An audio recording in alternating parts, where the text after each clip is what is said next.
Hello, dear friends. Good morning, good afternoon, good evening. It is news time again from this very good channel. Welcome back. How are you all doing? Hope you are good. I pray that God will be with you in your endeavors. Today we have another update for you, and I want you to, after listening to it, you drop your opinion and suggestions you have so that Biafra will be free. And that's just it. Okay, let's go there. Third, Nigeria has risen up the ranks of the 2025 Global Terrorism Index, climbing to 6th place and moving up from the 8th position it had occupied in 2023 and 2024. So Nigeria is still in the top 10 of countries most affected by terrorism, alongside the likes of Somalia, the Democratic Republic of Congo, Burkina Faso, Iraq, and Myanmar, to mention a few. The report documents 565 terrorism-related deaths in Nigeria in 2024, reflecting a continued increase in fatalities over the past 2 years. The Nigerian military has cast doubt on the report, questioning its credibility and dismissing it as an external assessment which does not have the accurate picture. It said such narratives undermine its counter-terrorism efforts as it continues to push back against insurgents and criminal elements across Nigeria. Well, for more on this, I'm suitably delighted to say that I'm joined now in the studio by Nigeria's Chief of Defense Staff and the highest ranking military officer in the country, General Christopher Musa. Great to see you again. Very well, thank you. Again, every time I see you, you don't look like there's a hair out of place, but then I suppose you are a military officer. I have to remain calm for my troops to continue with their tasks. Yes, you do have to. But let's talk about that Global Terrorism Index. It was released this week. And I guess what stands out as a worry is that terrorism remains a major challenge and appears to be expanding, according to the report. And out of the 10 most affected countries, 6 are in the West African sub-region, with the Sahel the most challenged. What is your reaction to that? Well, reaction on the report or on the general terms? Your reaction to both. On the general term, the Sahel seems to be the most impacted. And why is that so? We have a lot of ungoverned areas. Like I said the last time, Libya is open, Sudan is going through stress, UAE, Central African Republic. There seems not to be any governance within those areas. So movement of light weapons, small arms, drug smuggling, human trafficking, and all sorts happening within the area, and definitely that, exacerbates the issue. Apart from that, we have climate change, adding into hunger, poverty, illiteracy, and what, and so that what has made it. For Nigeria, I think we're improving. Yes, there seems to be an upsurge within the Sahelian region, and it tends to flow into Nigeria. And you imagine Nigeria is a big attraction to all. There is this belief that Nigeria is a very rich country, and anybody coming into Nigeria will have so much to give, and so there is so much to it. So most of these reports sometimes I think are overblown, taken out of context, but for us, we have a task and we continue to do what we're supposed to do. Right, but how worrying is it that the report points out that while group terrorism, for instance, has declined significantly in Europe, and what we see there now are isolated acts carried out by individuals. I mean, there's no argument about the fact that group terrorism has declined. Everybody can see it and feel it. Here in West Africa, jihadist groups like Al-Qaeda and Islamic State are leading the terrorism charge and appear to be radicalizing people at a faster rate. So in that respect, is it fair to say that the counter-terrorism effort in West Africa is becoming less effective even after so much effort has been expended? Well, I will not speak for West Africa. I can speak for Nigeria because I know efforts have been made. Well, Nigeria is in West Africa. Good. So, the latest report gave us in 2024 we had the least number of attacks. Within the country, things are really improving. Yes, we still have isolated issues, one off. But like I can tell you, the troops are really, really putting in their best. And like I said, when we have issues of poverty in West Africa, a lot of issues with governance, challenges with Niger, Chad, Chad, Niger, Mali, Burkina Faso, they are taking a lot of heat. And that is because, one, the areas are large. There's a lot of poverty within those areas. Climate change is one major issue on ground, and lack of political will is causing these issues. And those are the things trying to pour into Nigeria. And so whatever efforts we are making, as long as these things are there, it's going to be a challenge. And that's why the federal government is moving up to make sure that we have a very wonderful border management system, because we have to protect our borders. If you notice, most of these guys coming with this flow into Nigeria from outside. And that's why it's critical. And that's why for us, the 3 countries that have gone, we are still militarily discussing with them. Just recently, we have their DDR teams, disarmament team, visiting Nigeria. They were here for about a week. But they didn't attend your recent meeting. No, that was the recent meeting was for the chiefs of defense staff. They actually didn't attend, but on our own part, because they feel politically they felt they should stay away. But they had no place. They had no place. Really. Yes. But as it is, for us as the military, we still do a lot of training together. We still have their men in our training schools here in Nigeria to tell you how we still work together. So we don't have such issues. But the truth about it is that, especially for these 3 countries, it's important that they get their leadership right, and then they're able to do a lot. That will also, and that's why for us in Nigeria, we have more to lose if they don't get it right. And that's why whatever it takes, politically, military, we need to partner with them to ensure that they're When you say get their leadership right, what do you mean? Democracy. They must have a democratic system that will be able to assist them into taking decisions that will help the country. If they don't do that, it's going to create more issues for them, more problems, and these are the things that are exacerbating these issues on ground. So those are the things I think they need to really look at. Indeed. Now, let's return specifically to Nigeria and what the report says about this country. Beyond sort of the bits and pieces and the parts and so on, is the country faring better or worse when it comes to terrorism? Because the report, even the report itself, seems to suggest that there has been something like a 38% decrease in incidents of terrorism. Yeah, I mean, more than that, I think, because, I mean, if you move around the country, you see that a lot of things have improved. Farmers are going back to their farms. Things are happening here and there. There's a lot of peace really coming around. So we look at it from their report. Sometimes, well, I don't want to argue on how they come about their indices, but what I can say is that Nigerians also know that things are really improving. We all need to join hands together to continue to do. And you know, remember, I've always said it. It's not always everybody that is really happy that things are getting. Because if you notice how we get, most times when we're succeeding, that's where we have this pushback. And the question is why? Yeah, but what the index suggests, what this suggests, is that the index is actually fair. Because the index is saying that terrorism-related incidents have decreased in Nigeria by 38%. But it says that conversely, even though the incidents have decreased, it showed an increase in terror-related deaths. Well, terror-related... What do you make of that? Well, I don't know what they mean by terror-related deaths. Well, I can explain that to you. Yes. What they're saying is that even though there are fewer incidents, the impact of those fewer incidents is greater. Okay. So, in other words, when there's going to be a terrorism attack, it is likely to kill more people. So you may not have like a daily terrorist, you may have it, I don't know, once a month or whatever. But when that once a month happens, it kills a greater number of people, which suggests better planning on the part of the militants. Okay, let me tell you, what they do is that because they know they can't withstand the forces, the federal forces, they look for soft spots.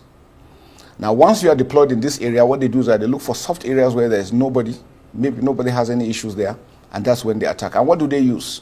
Mass destruction, IEDs. So these are the issues that are coming up. So it's not as if there's an upsurge per se all over the country. No. There are just a few incidences, and what they look out for is, and you know, like we said always, we cannot be everywhere.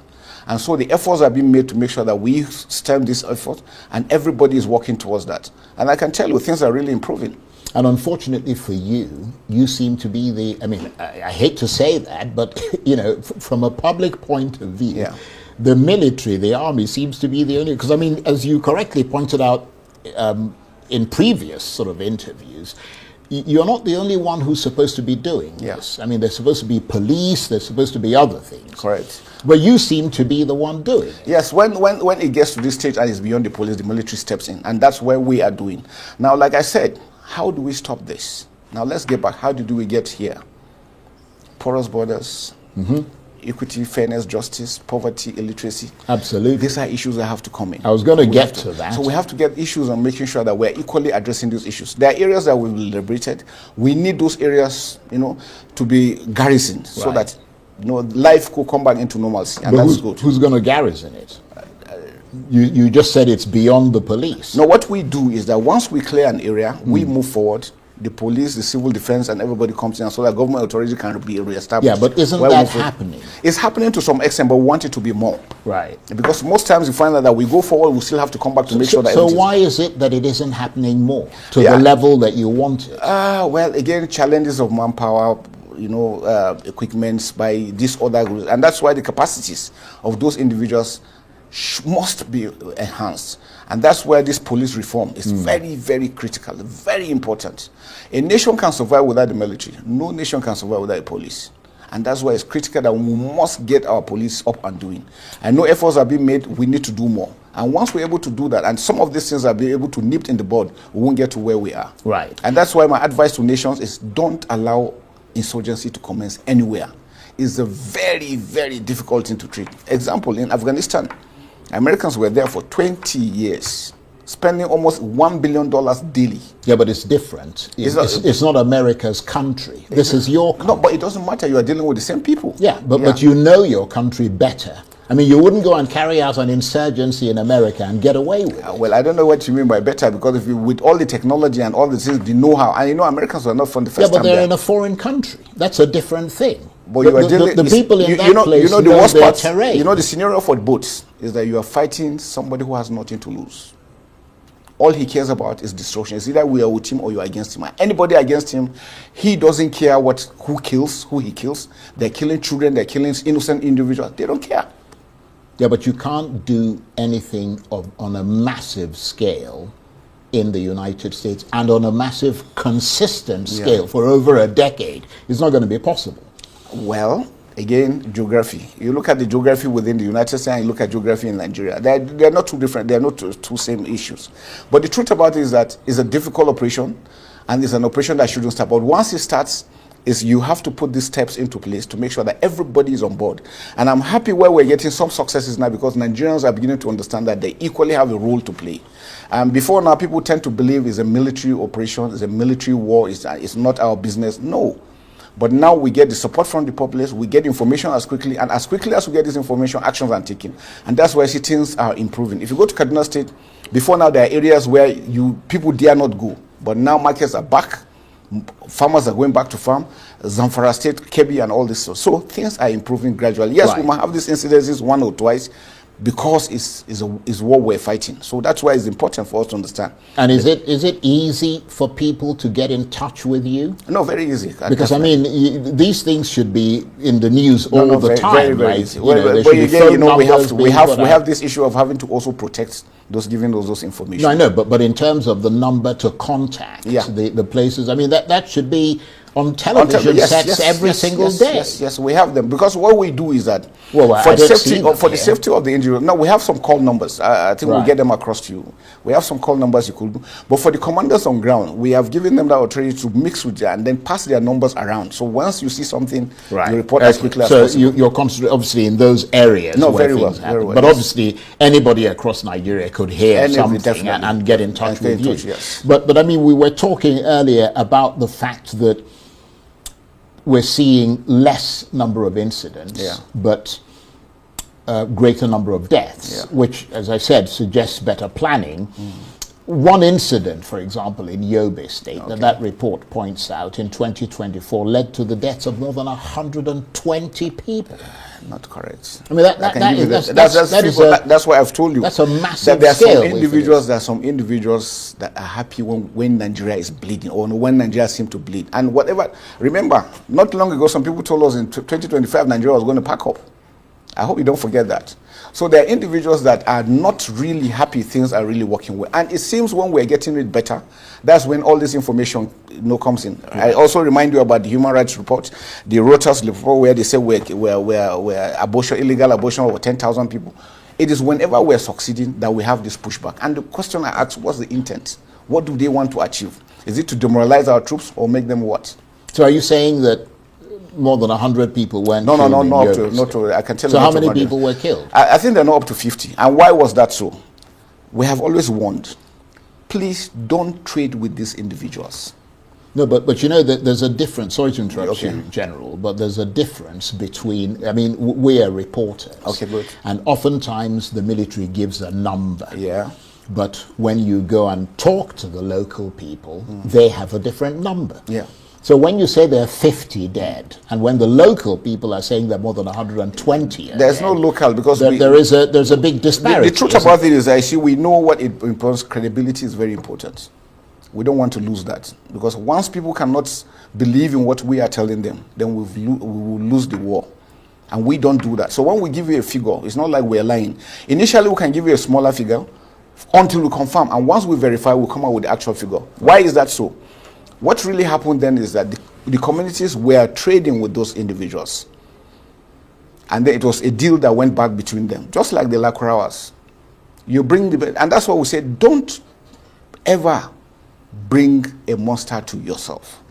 You think he's there for you. When the chips are down, he's going to come after. It has repeatedly happened. When Boko Haram started, if we had nipped it in the bud, we wouldn't have got to where we are. So the important is that some people will come in and say, no, we are your village people, can provide you some local protection, or we're this, we're that, and then you give them up. Once they come in and they settle in, the next thing is they start asking for their pound of flesh.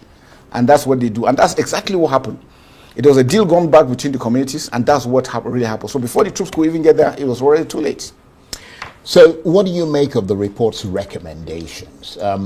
It seemed to be suggesting that, once again, Nigeria is focusing extensively and almost exclusively on directly destructive kinetic warfare, whereas their advice is for Nigeria to dramatically ramp up, you were making the same point, ramp up the use of methods that don't involve direct conventional non-kinetic military action. In other words, non-kinetic warfare. And from your perspective as a military man, I would imagine that that message is less for you and more for the politicians and perhaps the national security advisor. Fantastic. Well, that's been done. I can guarantee you that it's been done. We were working in tandem. We're all working together with the National Security, the Ministry of Defense, Ministry of Foreign Affairs, Ministry of Internal Affairs, all the security agencies, and that's why all our theaters of operations, we have all the security agencies together, working under the same command. So we work this. And like I said, military solution is just about 25%. Non-kinetic is the most important, but two of them must go hand in hand. As we are pushing, the non-kinetic is also going, and that's what we also do. And that's why you see the military now, we're also into the non-kinetic efforts to also make up. There are communities we provide boreholes, we provide schools, hospitals, they benefit from our hospitals. Sometimes we also extend food, medical treatment, and all these things to them. And that's why it's critical that it's important that we're able to have good governance for the people to understand that they are part of the system, they are benefiting from what the system owns them, and that is critical.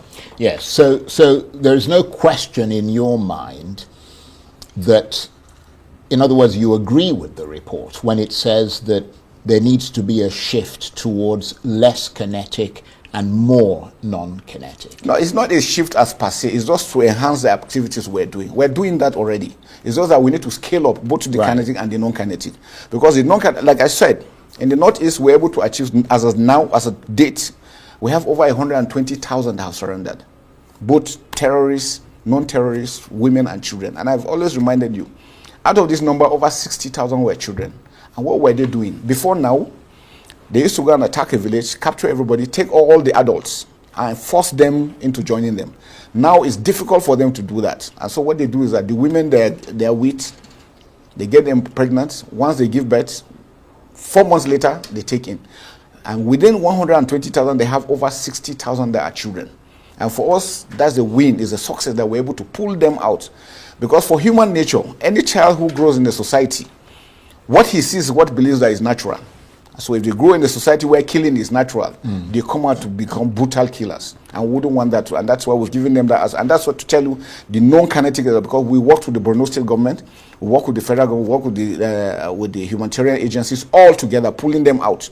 We give them a window, just like this. I was on TV, I was on radio, we were talking to. In fact, it took us a long while to convince the citizens to accept them to come back in, because what we realized that not all of them were part of the terrorists. Some were forced. It was beyond what they could say. It's either you agree or you are beheaded, and they had no option, so they were able to do that. So the non-kinetic is going, and it's very, very important. It's very critical for us to do that. And just to further emphasize that point, and to be clear that you agree that the root causes of terrorism, such as the absence of good governance, development, inclusiveness, credible elections, etc., are still being ignored in this country. Is that a fact? I think efforts have been made. I think the government has also realized these issues, and I think steps have been taken to ensure that we get these things right. Well, that report specifically refers to Nigeria as a country where the deteriorating socio-economic conditions is helping terror groups to recruit more people. So it is those socio-economic conditions that allow terrorism to thrive. Yeah. I think in the past it was actions were not taken fully, but I think now, I think things have been done. I mean, you see some of the government, some policies I don't know what you mean. I mean, we're talking about development. No, development. No, definitely. Yes, development has the naira has been falling in value. Yeah. People. We're not just talking about people on the lower classes, yes. Middle class, even upper class. Yeah. What you could buy previously, you can't buy anymore.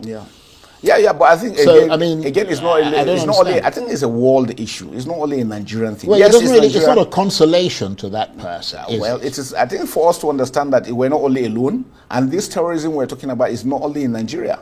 So it's not only Nigeria that is facing this issue. Everybody is doing it. Yeah, but we are. So the in efforts Nigeria. we're doing, the efforts the government is Right. doing, I think the government is trying to do its best. It doesn't happen overnight that these things are turned over. But I think it's a gradual thing. I think Nigerians are also working up to responsibilities. Well, I mean, you pointed out something again at the outset, that beyond all that, when the borders aren't properly policed, Yeah. weapons can easily find their way in. So in those circumstances, your job becomes like Sisyphus of Greek mythology, whose job was to roll a heavy stone up a hill, and every time he approached the top, the stone escaped his grasp and rolled down to the bottom, whereupon he would start again. I think the Minister of Interior is doing a lot, because I know of recent, we have a command center for the immigration.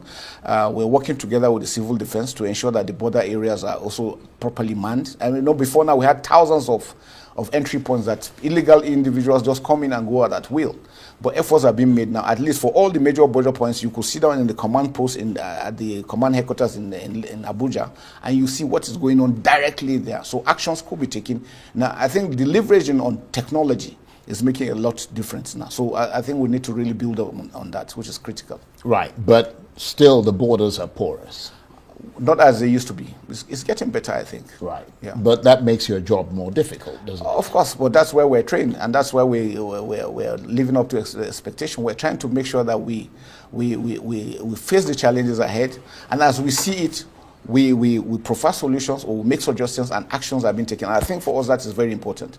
It is interesting that the report doesn't actually factor in what is happening in the Northwest, for example, with criminal gangs, kidnap people, sack entire villages, especially those that are close to minerals or have livestock, etc. So in a sense, this report was the tip of a much bigger iceberg. Northwest is getting better, a lot better. So probably that's why they didn't speak about it. We changed our they were focusing on terrorism. No, is terrorism the same thing? The Northwest, because we have changed our operations. Before now, we used to have two divisions fighting separately.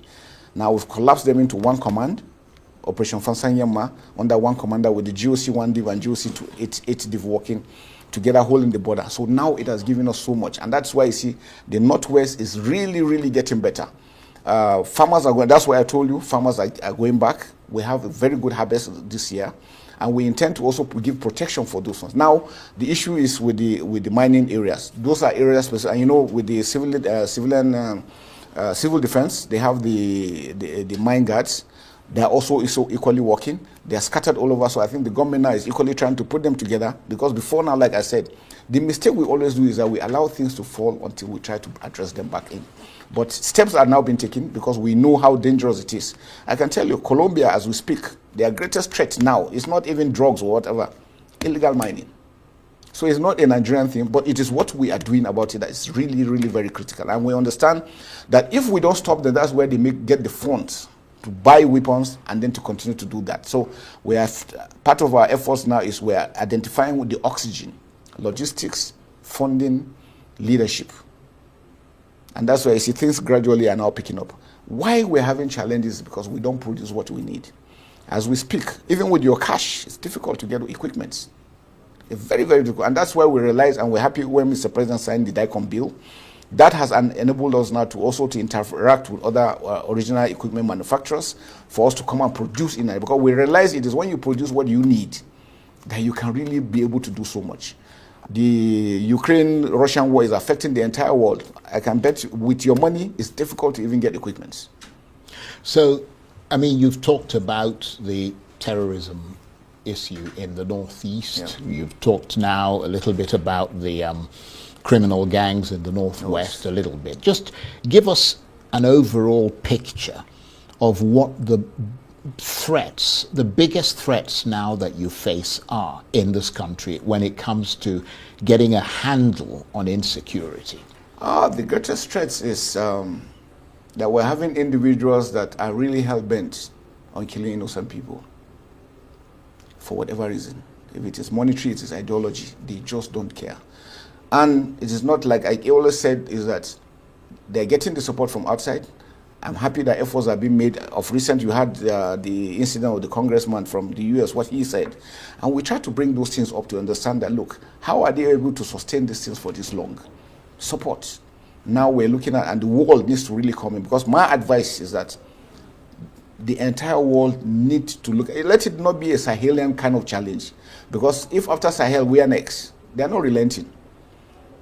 The ideology behind it is so much, and that's why we must do everything to ensure that we defeat that ideology. And it is only when we do that, then we can have peace. And without peace, there can be development. And that's why it's critical for every government to ensure that we stand up, face it both kinetically, non-kinetically, to address these security challenges. So you were talking about the biggest threat. Yes. The terrorists. The terrorists, we need to get them. And like I said, is a whole of society approach to it. Are they more of a threat than the criminal gangs? They're all the same. They're all the same. You know, the criminals have a way of putting their M's together. The enemy of my enemy is my friend. So the terrorists, the insurgents, the bandits, the criminals, all for one thing, either cash, ideology. And so they come together trying to work. Most times when we are carrying out operation, they try to call themselves to support each other.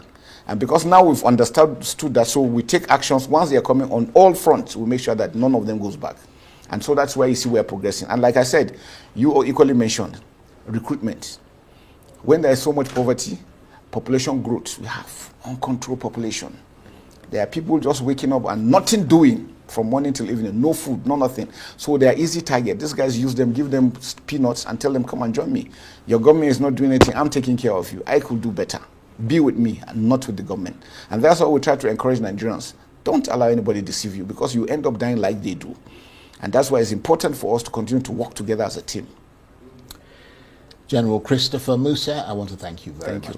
It's always great having you in here. Thank you very much. Thank you for taking the time to come and share your thoughts with us. General Christopher Musa is Nigeria's Chief of Defense Staff and the country's highest ranking military officer. Good